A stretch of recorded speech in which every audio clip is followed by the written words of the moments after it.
The views and opinions expressed on the Veterans in Politics radio show and podcast are those of the guests and hosts and do not necessarily reflect those of Vegas AllNet Radio, its affiliates, or its parent company.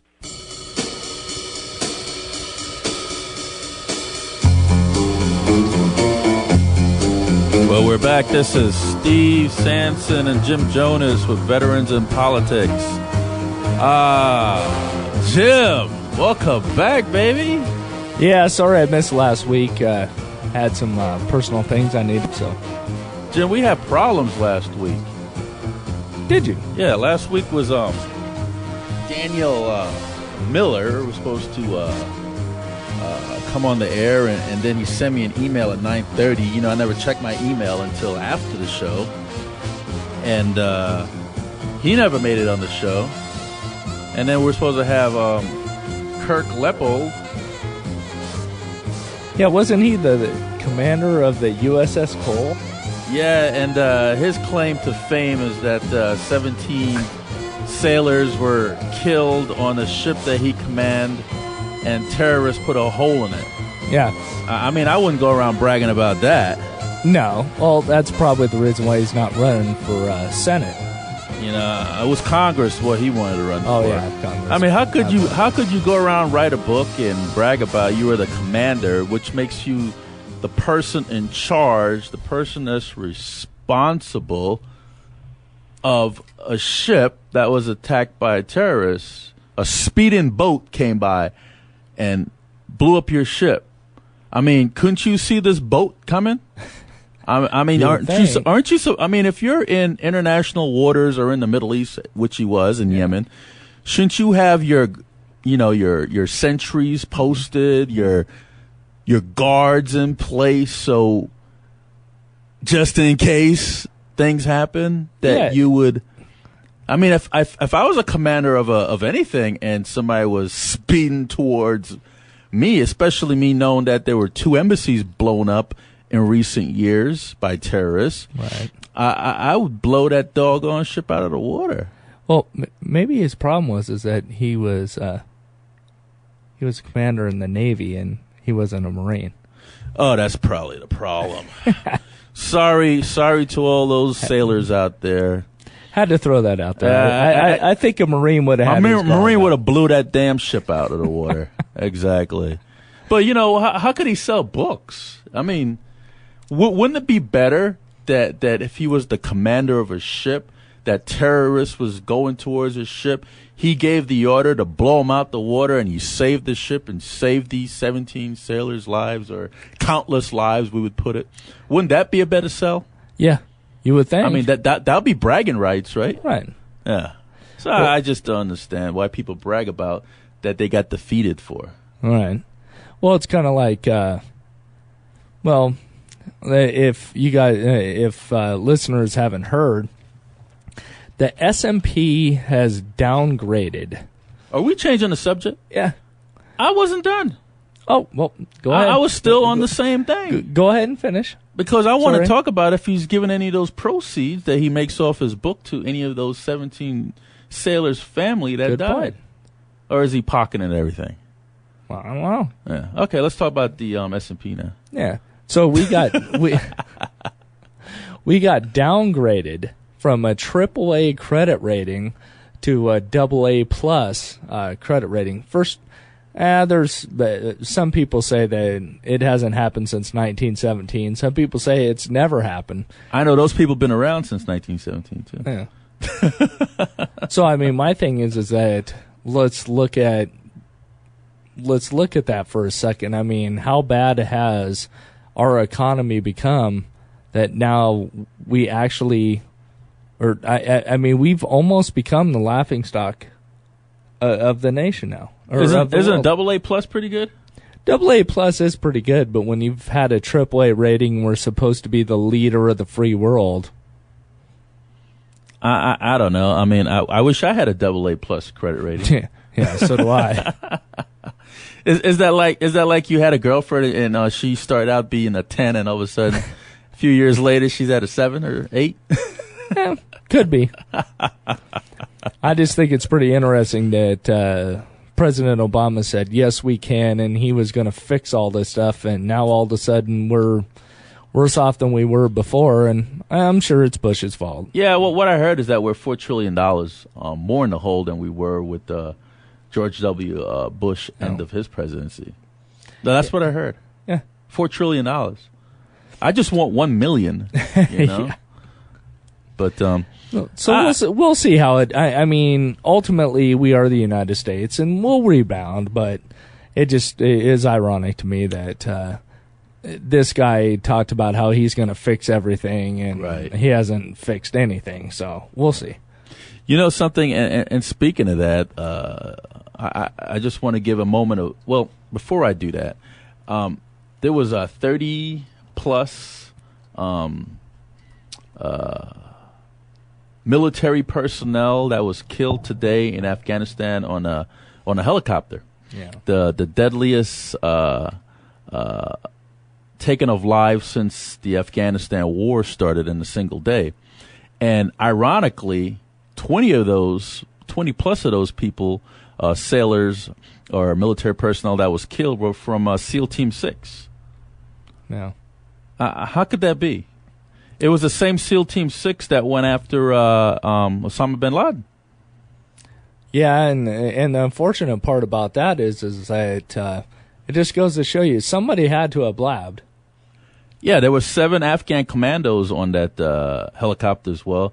Do you think somebody said something and say, hey, you know, we got 20 of the Navy SEAL Team 6 that's going to be on this helicopter, the ones that went after Osama bin Laden. Yeah, and I'm going to be there too. And all of a sudden somebody went and blabbed to somebody else to say, yeah, those are the ones that kill Osama bin Laden. Let's shoot it down. I mean, I'm sure there are hundreds of helicopters going up and down in Afghan airspace. Why all of a sudden that particular helicopter? Yeah, it's unfortunate because it happens all the time. Yeah. Well, let's take a moment of silence for those troops that was killed today on that in Afghanistan. And you know what also upsets me? Remember that what's her Amy Winehouse? What's her name? Is that the correct name? Yeah. I mean, the media was all over her, right, when she passed away. And during that same week, we lost 7 Marines from the ages of 21 to 28, and you don't hear one mention of those Marines being lost in defense of our country's freedom. So why is the media all over celebrities, and all of a sudden you don't hear anything about anybody dying in Afghanistan lately? Oh. You know? Well, it's because it's a celebrity culture, and this is just my opinion that the media in general, especially, and I don't want to pigeonhole everyone, right? But the fact of the matter is that the media doesn't understand. And this is, I'm kind of getting worked up here, and I will admit that. It's, you know, it's like, Steve, you know that I'm going through some difficult times with family issues with my mom and stuff. And I had to go and ask for government assistance for my mom, and that's something that just drives me absolutely nuts.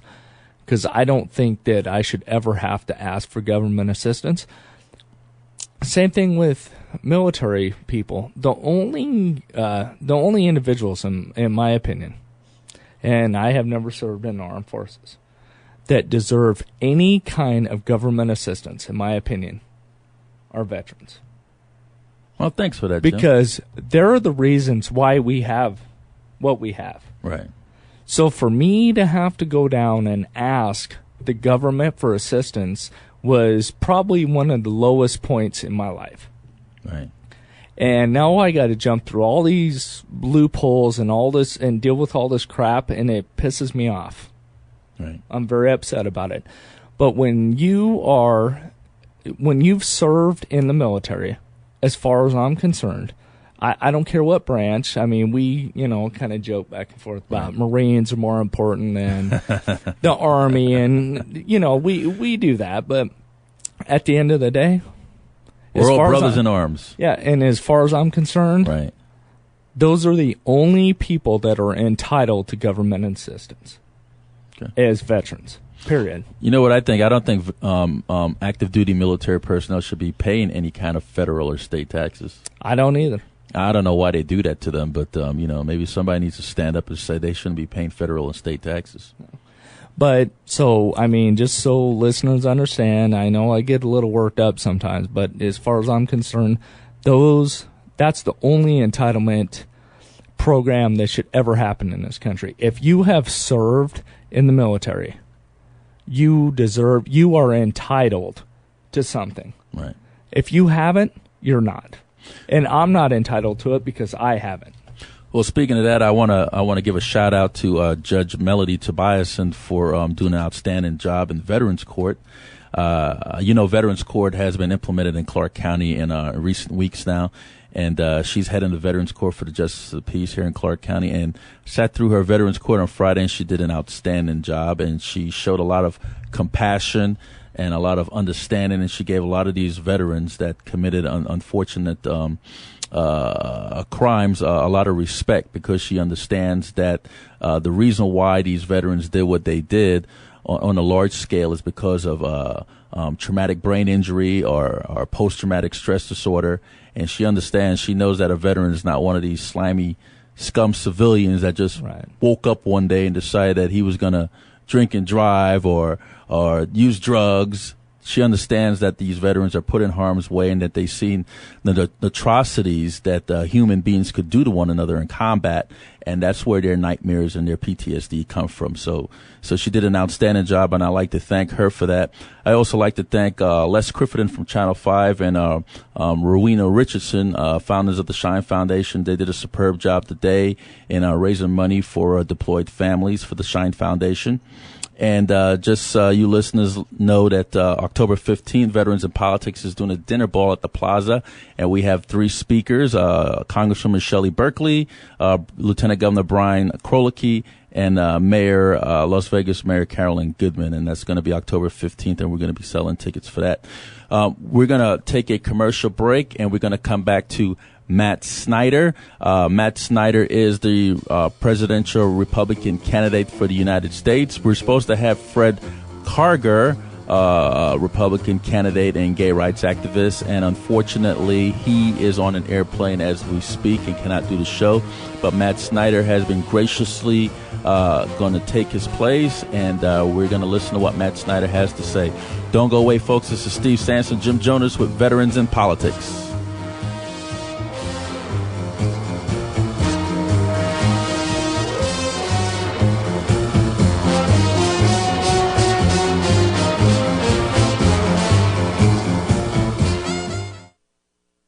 Hey, listen up. If you're a military veteran, if you're related to a veteran, or if you know a veteran, you'll enjoy the Veterans Reporter radio show every Thursday from 8 p.m. to 9 p.m. with me. I'm your host, Chuck N. Baker. Every week, we will explore veterans issues, and we'll have guests who will talk about topics of interest to and about the veterans community. And if you don't listen, you'll have to give me 20 push-ups. This public service announcement is brought to you by Veterans in Politics International. The Veterans in Politics mission is to teach, educate, organize, and awaken our veterans and their families to select, support, and vote intelligently for a better world, and to protect ourselves from our own governments and a culture of corruption, and to be the political voice for those in other groups that do not have one. There are too many homeless veterans, and more help is needed from the VA. Every veteran service organization post should adopt a local homeless veteran. The funding of VA medical centers is inadequate, and building a VA hospital in southern Nevada is moving at a slow pace. The budget has been flatlined for too many years. The VA is too quick to deny claims and too slow to help veterans gather records in support of claims. Local politicians ignore veterans and their issues. They perceive a lack of organization among their local veterans, and that it won't hurt them at election time. Veterans too often vote party, not veteran issues. All veterans should vote in every election. The news media give inadequate coverage to veteran issues and events. You must send letters to the editor and voice this concern. Please contact your members of Congress and Senate and urge them to co-sponsor key legislation in supporting our veterans. Please support Veterans in Politics. And to get more information, go to www.veteransandpolitics.com.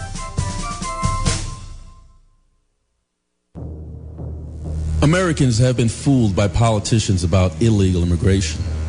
They make you think that if you bring up this topic, you are a racist. Did you know that America is the only country on this planet that does not enforce its federal immigration laws? For the fear of being called a racist. I am for legal immigration. I was born on the island of Jamaica, became an American citizen, served 12 years in the U.S. military, served in Desert Storm, and received a Presidential Unit Citation, National Defense Medal, and Marine Corps Commendation. Our immigration laws serve a purpose. I understand that this country was founded on immigration, but there is a wrong way and a right way. I'm here to tell you that illegal immigration is breaking our federal laws. Why don't you call me a racist? This is Steve Sanson.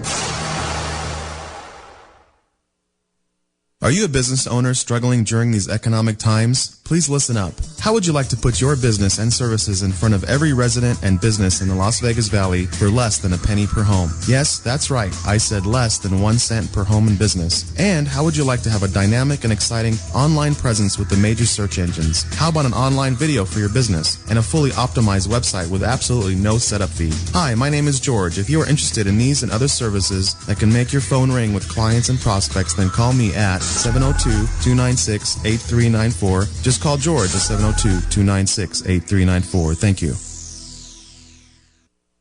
9711 Southeastern Avenue, Suite H1 is the place to be. Get yourself a treat. Come to M&Y Snowballs to beat the heat. More than 40 regular flavors, 8 sugar-free flavors, or your choice of 2 cream flavors. Stuff your snowball with soft-serve ice cream for $1 more. We have smoothies, soft drinks, cheese and nachos, and even more. New Orleans original flavor, all of which you can savor. We hope to see you there. What are you doing online? I'm checking out the belly dance class we took last week. Where's it at? TakeBackYourBelly.com. That's right. We worked our arms. We worked our abs. We worked so hard and had a blast. No matter what, your shape or size. Come belly dance, you'll be surprised. For class schedule and location, log on to TakeBackYourBelly.com or call 219-3151.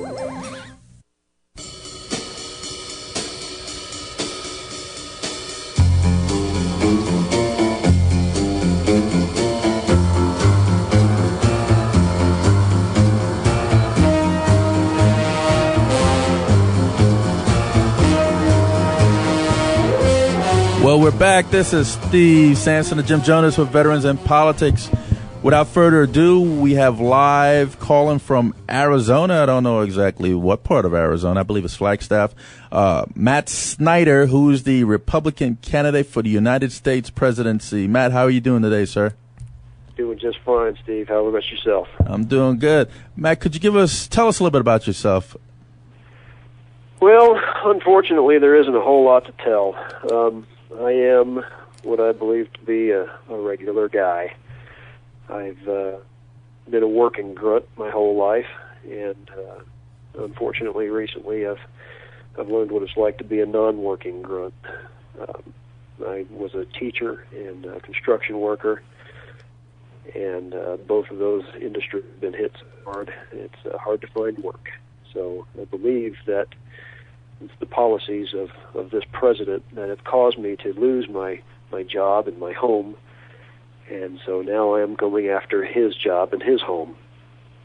Interesting take on that. Matt, so I think you just answered my first question, was why are you running for United States presidency? Well, I don't want to. I really don't. I have no desire whatsoever to be president. But it isn't a matter of wanting to. It's a matter of duty. Somebody's got to do it. We've had too many people, too many presidents lately that just aren't doing the job. They're making their fancy promises, same old promises, and not getting the job done. Matt, okay, you're running for president, and you just said you don't want to be president. That is correct. Okay, so then why are you running for president? Like I said, it's a matter of duty. It's got to be done. You know, George Washington didn't want to be president either. I don't pretend to be some George Washington type figure, but it's a position that needs to be filled by somebody who is willing to do what needs to be done in order to benefit the people. And it's the people that matter. It's not so much the corporations or the media moguls. Okay, exactly what needs to be done by a U.S. president? If you were a U.S. president, what exactly would you do differently than what's being done by the current president? By the current president, I think...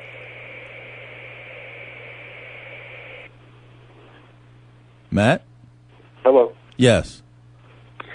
I think that the difference between what needs to be done versus the current president is such a stark difference that it's hard to even get started on that. But comparing it to the past few presidencies, there are lots of things that need to happen that they've been talking about doing for quite some time, and everybody knows about it. But nothing seems to be getting done, which is the big difference. If we have the awareness politically amongst the voters of the country, we have an opportunity to either get things done in Washington or make it so apparent and so obvious who it is that's holding up the works that the people can vote those people out so that we can start getting some things done. I believe the problems are in Congress more so than the executive branch when it comes to legislation, obviously, because the executive branch doesn't make law. It signs it into law, but the legislative branch and the Senate and the House of Representatives, they make whatever laws they want to try to present. So, Matt, why not run for Congress then? If you said that the legislative branch is actually the problem, why are you running for president and not running for Congress?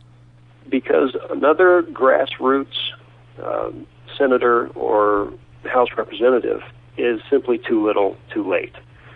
At this point, we've got a fair amount of grassroots people that were recently elected in 2010, and I mean, what happened when they first got in there? Their ambitions were met with huge opposition, and their promises to their constituents, unfortunately, they fizzled out within months of getting in there. So what we need now is a grassroots executive to be able to motivate the rest of Congress to be able to support those people that got in there on their grassroots promises so that those agendas can be fulfilled. They're in there because their constituents believe in what they were promising. Unfortunately, with our current president, even if that legislation was presented, there's no way it would be signed in. That's why we need a grassroots president and not another grassroots representative or senator. Okay, Matt, that was very well put.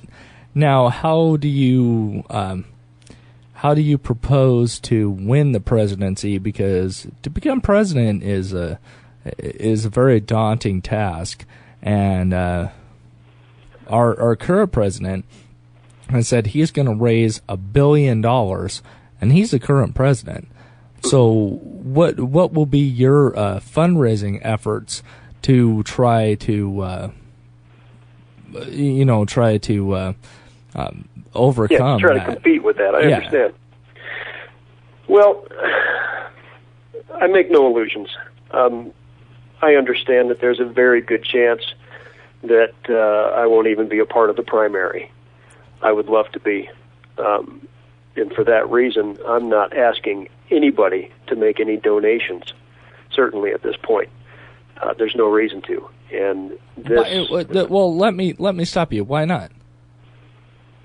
If you want to be president, okay, and you have some really good ideas, and from what I can tell, you're a very intelligent guy.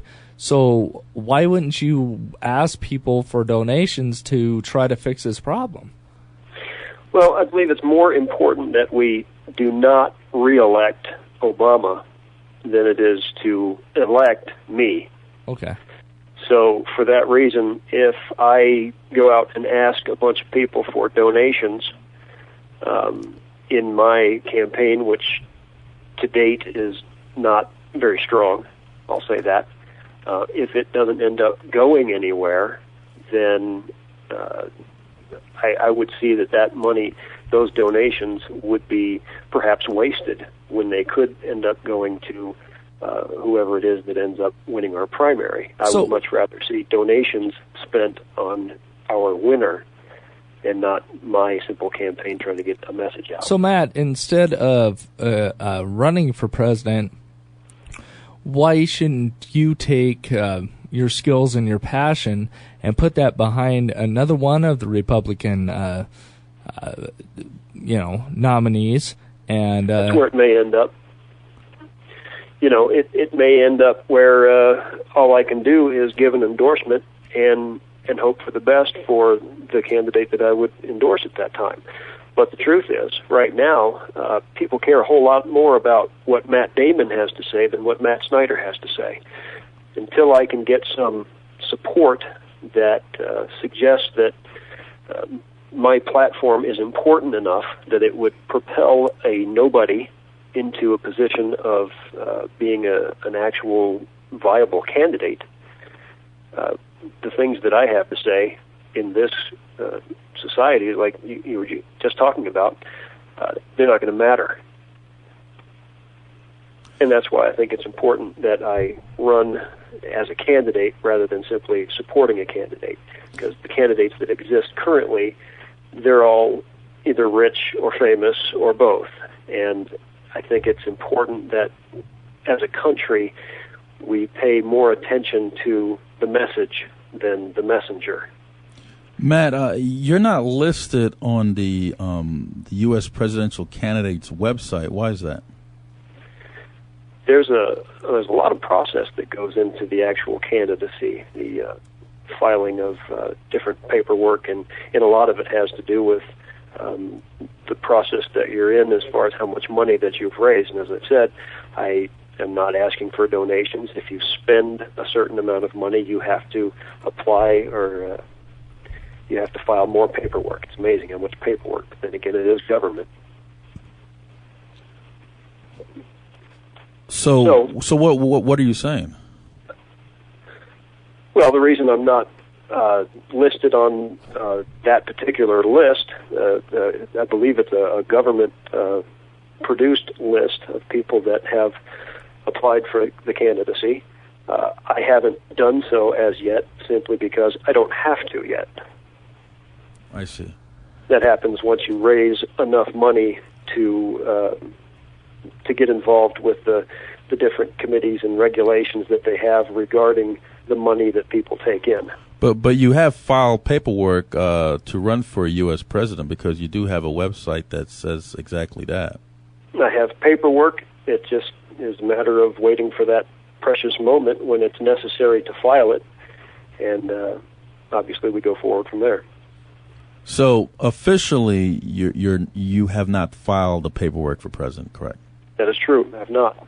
Okay, and when would the time be right for you to do that? Well, I believe that, and this goes back to your previous question, the success of a relatively unknown candidate like myself can exist through the new technology of social networking, social media. I mean, your show alone is, internet-based, and it allows for a great deal of very inexpensive advertising. So if I can gain some support, and I guess I'll have to figure out exactly what that determination will be, but once I have enough support that I feel like I need to start asking for donations and taking out more orthodox methods of advertising, at that point I have to file the paperwork, and you'll see me on the list.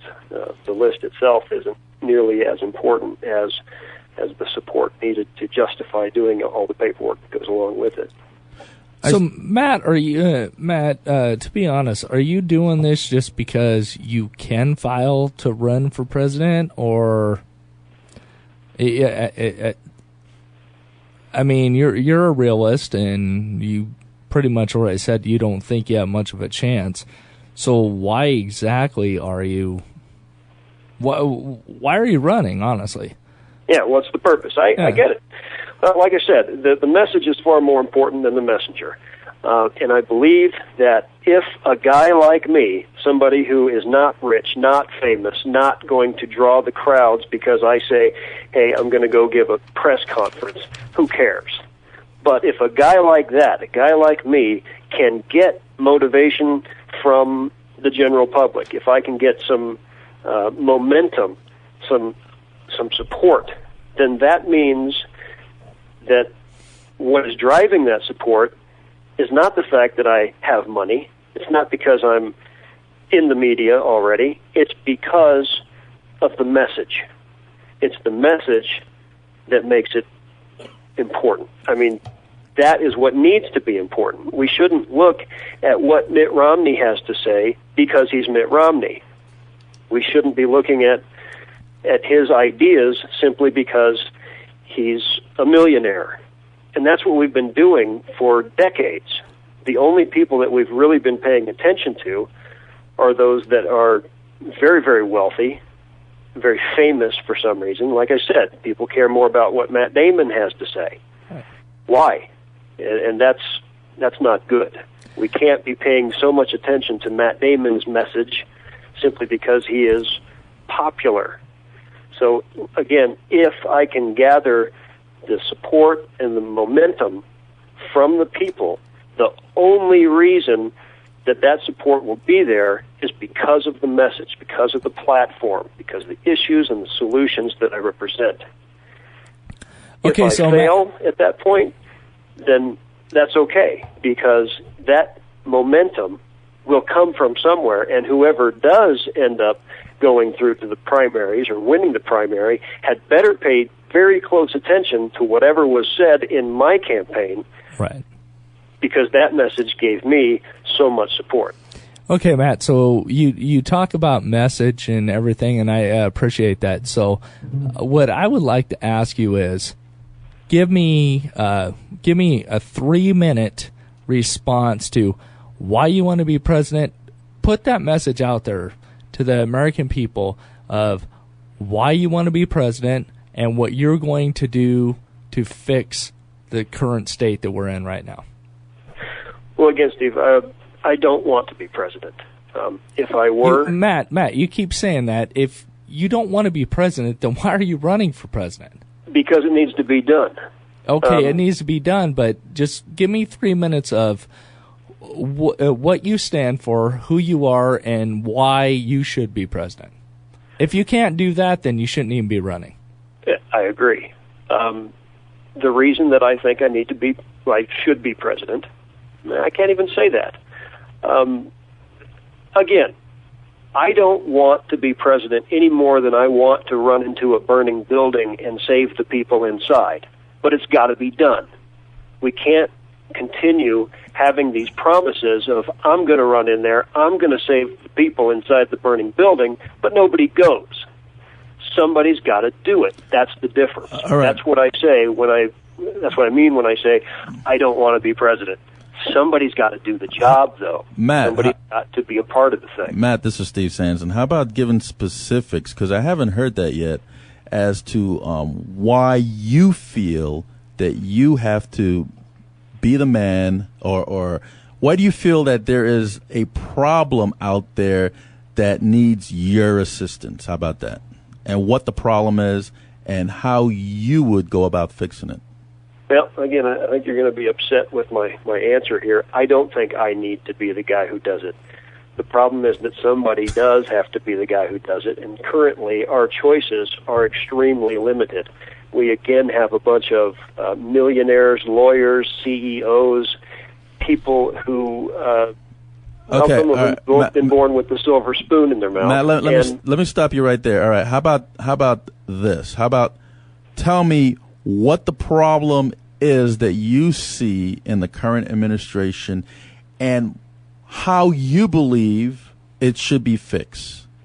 Sure. The first problem is that we've got, like I said, a bunch of millionaires, lawyers, CEOs, big businessmen, corporate representatives that have been bought and paid for or represented or are representing huge industries and special interest organizations.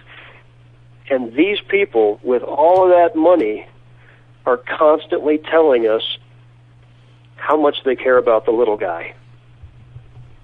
I don't believe it's true. I haven't talked to anybody who does believe it's true. And what gave that away? Our current economy would be certainly one thing. The promises that are made that suggest, hey, this is what we want to do, but nobody gets out there and does it. But Matt, I'm not hearing specifics from you.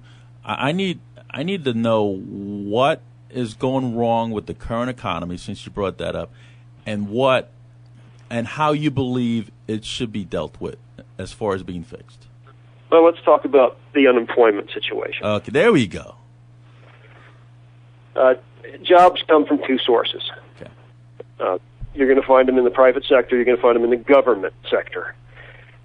There are certain people who believe that government can create jobs, but unfortunately, somebody's got to pay for the people that work in those government jobs. And since the government doesn't produce an income, that means that the money that goes to those jobs has to come from the private sector.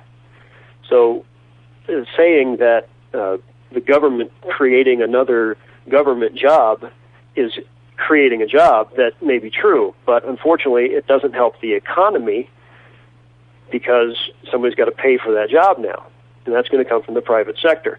So until you help the private sector build jobs, real jobs, you can't really say that you've been successful. And that's the measuring cup that's been used so far to help define what our current unemployment situation is. You can't really look at building a bunch of government-based jobs that are paid for by private tax dollars and suggest that that's a victory. So there needs to be real incentive to create private sector jobs. Until we have that, we do not have a solution. So Matt, what would be some of your ideas to do that? I mean, when you look at, for instance, in my opening rant, I talked about how the S&P dropped our credit rating because of our deficit. So what would you do as president to help eliminate some of this deficit that we have now? I mean, we're up to close to $15 trillion. It's unbelievable. What are some ideas that you have that might be able to turn that around? Well, you got a lot of different things that are going to play into the economy. And people just say, we've got a problem with the economy. Well, there are so many things that affect that. Jobs, first of all. Obviously, if you got people working, you don't have to give them unemployment checks. Illegal immigration plays into it. Entitlement, Social Security and Medicare. Obviously, the war in the Middle East plays into the economy big. Welfare needs to be reformed. We could certainly rein in government spending, government waste. Well, let's backtrack. Let's talk about welfare. How does welfare need to be reinformed? Wow, how much time do we have? What's wrong with the current welfare system now? Well, there's abuse. I think there are two big issues that are affecting welfare currently. The abuse is out of control.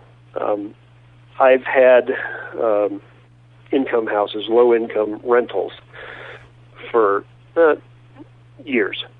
And I've seen firsthand the people who take advantage of the current system. Just to give an example, you could have a single mother of 2 children, and she signs up, and there's a dollar amount that she can qualify for, whether it's a Section 8 or food stamps. Obviously, health care is going to be paid for somebody in that circumstance.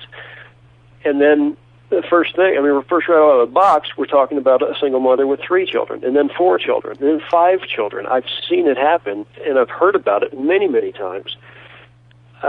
And they often will continue to increase their family size in order to continue to qualify for the benefits. That's unacceptable. It doesn't.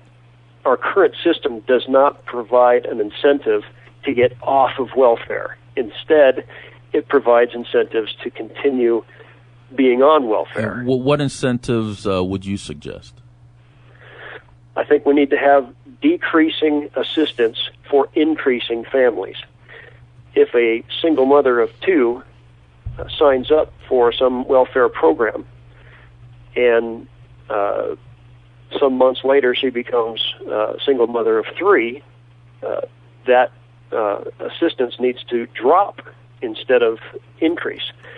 I would suggest something like a 20% reduction of the assistance that she is able to gain with each child that she delivers after first being accepted into the program. You know, Matt, I understand your basic ideology on this one, to say, hey, we need to cut back on entitlements and stuff. But basically what you just said is, okay, if a single mother has a 3rd kid, we need to cut that assistance by 20%. So now basically what you're saying is that there's no there's no safety net at all. So if she has a 3rd kid, we want that kid to starve? Is that what the United States of America is all about? Nope, not at all. Unfortunately, the abuse that's taking place is completely different. As I was talking to a friend of mine she is also very passionate about this issue. She's been a property manager for her entire life, and she has seen it firsthand the whole time. It's unbelievable. She is very passionate about the situation as well. And it's quite clear when the abuses are taking place, it's so easy to stop it simply by turning the benefits around. As she put it, if you take away some of the money that is being given to these people, if they produce another child, you just watch how quickly their legs close up. Matt, I understand your philosophy. You started out saying that the mother would be a single mother of 2, and when she gets the 3rd child, take 20% away from her. Why don't we just leave her at the original rate that she started out with, even if she had a 3rd child? That I would look at, and would you think that that would increase abortions being done with these mothers, that they will go and get abortions now? And I know the Republican Party philosophy is against pro-choice. Republicans are for pro-life. Don't you think that it would increase abortions? It certainly could. The problem is you can't really look at one particular negative being a result of another negative and calling the whole thing just completely negative because something else might happen. You have to make the changes where you can in order to. Okay, well, why not leave the mother on the original 2 kids instead of taking 20%? We certainly could. Any idea can certainly be tweaked to be a better situation, but I believe that there is enough abuse that is taking place because of the benefit of being able to remain qualified for these programs. It's not just a matter of, I want to make more money by having another child because that's how the program is set up. It's also a matter of, I'm going to be on this program for the rest of my life so long as I continue to produce children. Okay.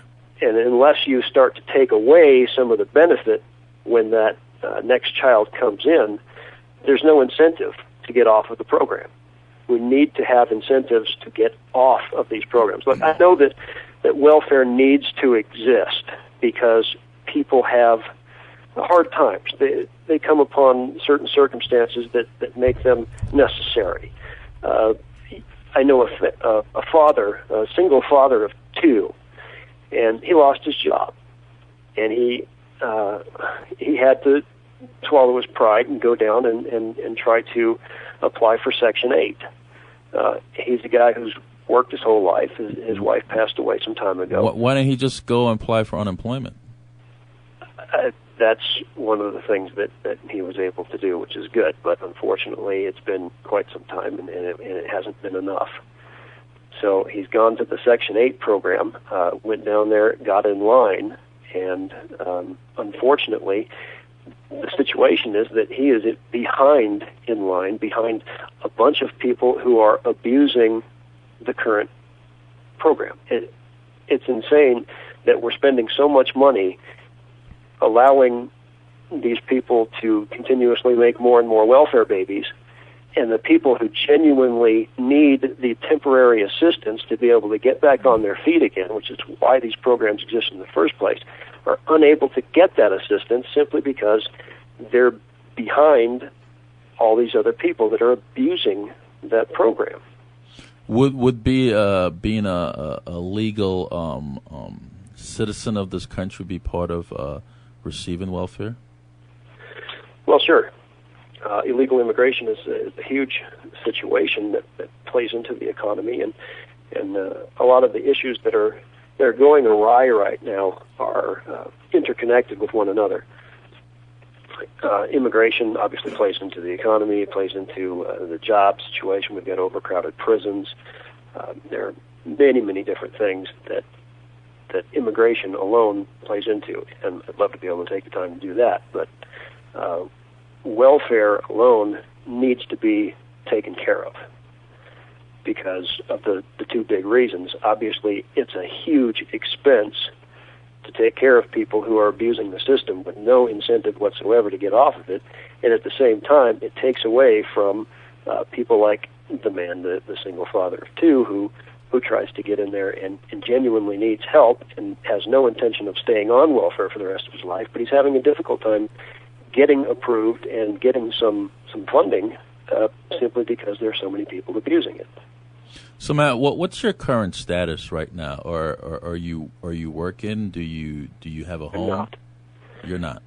I searched the internet, newspapers, and not yet. How long you've been unemployed? Since October of last year. What was your occupation specialty prior to that? I was a substitute high school teacher in a construction class. So you have a personal agenda to fix this country's problem. Is that what it is? I would say so. Sure, I have a grudge. Okay, so yeah, everybody's motivated for one reason or another. That certainly is mine. If I were employed right now, I may not have the motivation. I certainly wouldn't have the time. Are you collecting unemployment right now? No, sir. You're not. So how are you living? I'm doing odd jobs here and there, and I'm shacking up with a friend and doing whatever I can to help out around so I can earn my keep. I see. And one of the big differences between me and the other candidates is as soon as I get off the phone here, I've got to go out and fix an irrigation line. So a question for you. How do you plan to get your message out there, Matt? Primarily social networking. I have my website, which is mattsnyderforpresident.com. There's obviously Twitter accounts and Facebook and just word of mouth. If I can get the word out there by those means and generate enough support that it suggests that there's a chance to make this thing something larger than it is. Like I say, I file the paperwork, I ask for donations, and I start advertising in more regularized ways. Are you married? No, sir. You have Haven't no found kids? a woman dumb enough yet. No kids? No kids. So wouldn't it be unusual that somebody in your caliber, it's nothing against your caliber, but it's unheard of, single, no kids, and unemployed becoming president of the United States? Sure. There's a lot of things that distinguish me from past presidents, and I think that if we need more of the same, those options are out there. But if we're ready for something different, there aren't a whole lot of options out there. So isn't this a huge toll to take on to want to become president of the United States, to take care of the American people when you yourself have challenges before you that you need to address before you could go and help somebody else out? It's absolutely true. It goes along with the idea of we need to take care of ourselves before we start sending out all this money to other countries. I think that my ability to recognize my own situation in life gives me a unique perspective of how we should be taking care of our country. Obviously, I have been able to take care of myself. Circumstances have changed, making it more challenging in doing what I can to meet those challenges. I see no problem with addressing our nation's issues in the same manner. I find it impressive that you could, put other people in front of what you need to do to take care of yourself. That you're thinking about others before yourself is what I'm getting. Is that about right? Like I said, it's not something I want to do. I honestly believe that somebody has got to step up and represent the people. I'm not talking about people who haven't pumped their own gas in the last 3 years because they don't need to. I believe that people who have that much money already and they're living so nicely, they don't have nearly the same appreciation for a 10-cent rise in the price of gasoline. Matt, we're going to take a commercial break, and we're going to come right back to you, okay? Sounds great. This is Veterans in Politics, Steve Sanson and Jim Jonas, and we'll be back momentarily with Matt Snyder, Republican candidate for United States President.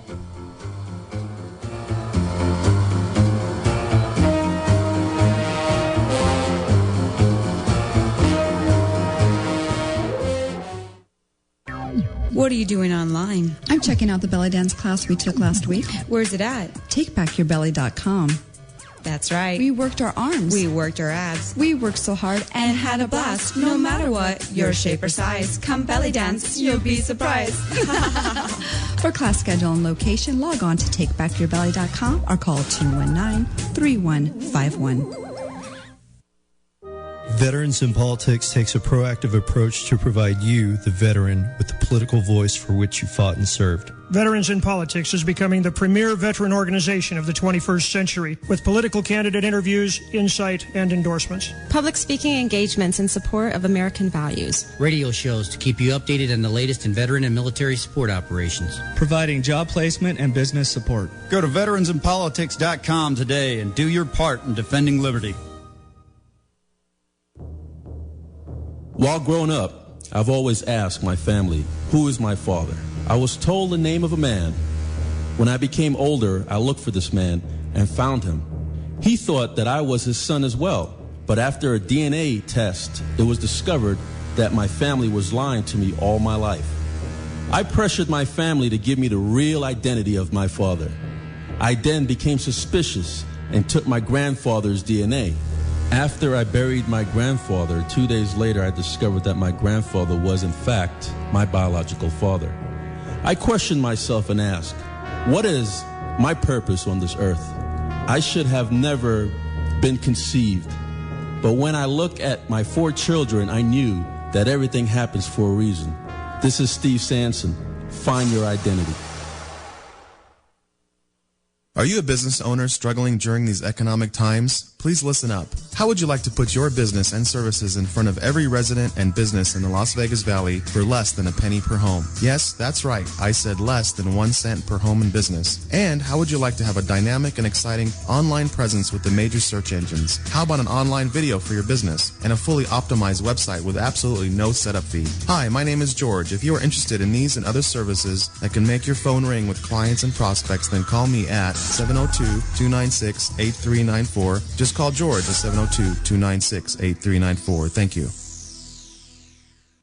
9711 Southeastern Avenue, Suite H1 is the place to be. Get yourself a treat. Come to M&Y Snowballs to beat the heat. More than 40 regular flavors, 8 sugar-free flavors, or your choice of 2 cream flavors. Stuff your snowball with soft serve ice cream for $1 more. We have smoothies, soft drinks, cheese and nachos, and even more. New Orleans original flavor, all of which you can savor. We hope to see you there.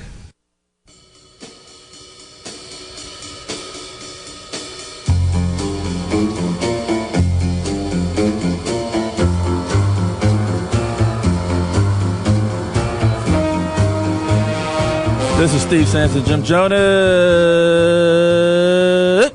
Back with Veterans in Politics. We have Mike Snyder calling. Mike, you calling from Flagstaff? Is that right? No, it's not Flagstaff. It's not Mike either. It's Matt. But, sugar, Matt. You know what? during the off commercial break, we were talking about a whole bunch of stuff, and our board operator really screwed with our heads. This will happen. Yes, it happens all the time. I think she deliberately messes us up from when we come off of commercial breaks. It's the right thing to do. Keeps you on your toes. Yeah, her name is Irma, by the way, just to let you know. That's the person you talk to on the phone to get on the show. Oh, okay. Yeah. Matt, where were we? You were consistently hammering me about why I wanted to be president. We do that to everybody. Don't take it personal.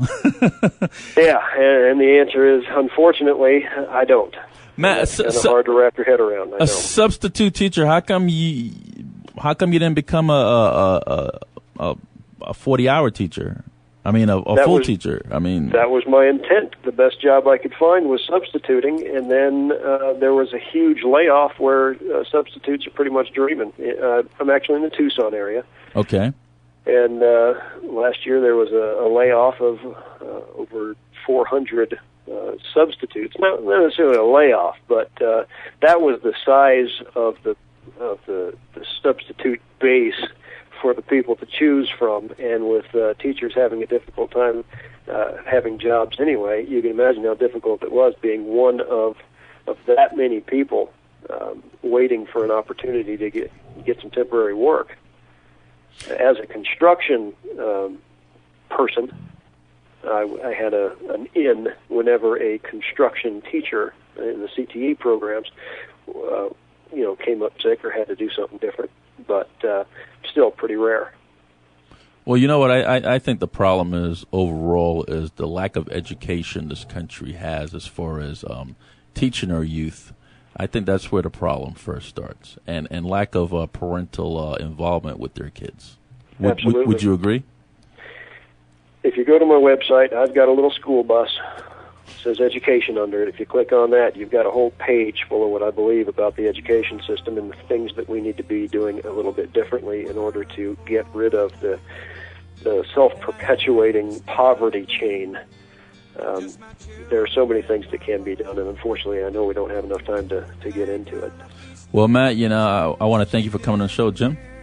Yeah, Matt, I just want to say, hey, good luck to you, and what I would like to tell you is don't say you don't want to be president, because you obviously have a passion, and do whatever you can do to get that message out there, because whether you become president or not doesn't matter. What really matters is you have a lot of good ideas, and do whatever you can to get that message out there, and keep up the fight, and just push that message as much as you can. Matt, that's why I'm here today. Matt, could you give us your website real quick? MattSnyderForPresident.com. That's Matt Snyder, the Republican candidate for United States President. Matt, thank you so much for being on the show. This is Steve Sampson and Jim Jonas with Veterans in Politics. From the lakes of Minnesota to the hills of Tennessee,